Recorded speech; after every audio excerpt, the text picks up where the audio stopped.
What's up, everybody? This is D from Brooklyn. And if your pond is set up and you still got fish out there and you haven't done too much of a dang on thing, welcome. You are officially a member of the D from Brooklyn fan club because I have done that. And I'm going to tell you why. So let's take a look.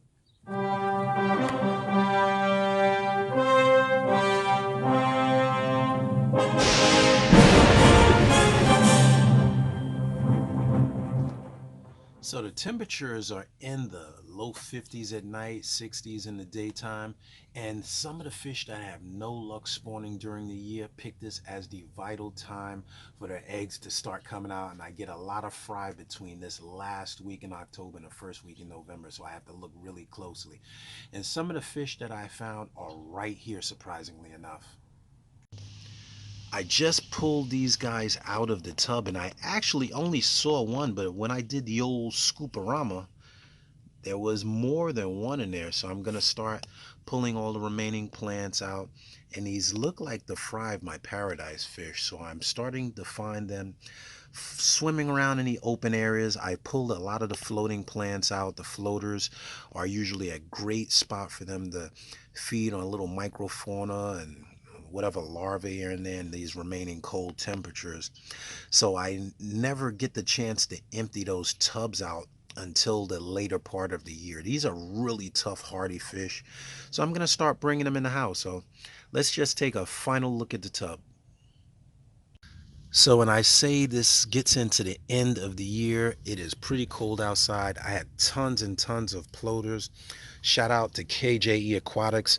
Look how beautifully those plants from KJE Aquatics have grown out of the water. They turn a beautiful green and red color. But more importantly, when I start pulling plants out of the tub, this clear area becomes a haven for the sun to shine, and the light just draws all of those fries out into the open where I can see what I'm doing.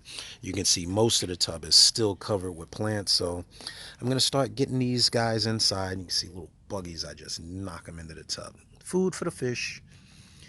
And this is the end of the season. So for you guys that have kept tubs or been hesitant about keeping tubs, you can do it, man. It's really easy. I don't do anything but set it and forget it. You can see the solar powered pumps are still running.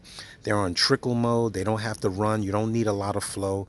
The plants are doing a majority of the circulation. So this is a really short video. Just wanted to give you the looks of the final days of the tub before I start draining it.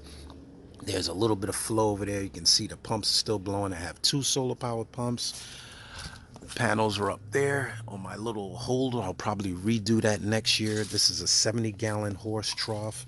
I have a little area for breeding here, which I didn't even get to use because you can never catch the fish. And I have tons and tons and tons of plants. Kabamba, green floaters, red root floaters, Java. I have some sage in there. You can see, hard to see. And these plants do good. I've even wintered this one out over last year. It sat out all year. So really quick video, really short take. You can see all that moss growing on the side. The fish love feeding on that. And just a fun project. So just a little inspiration to you guys out there. You can do it. Try it next year. Get prepared. Get your tubs. Leave them empty. I don't leave them with water over the summer, but you can, I mean, over the winter, but you can plan for next year. Start asking those questions. Until next time, this is D.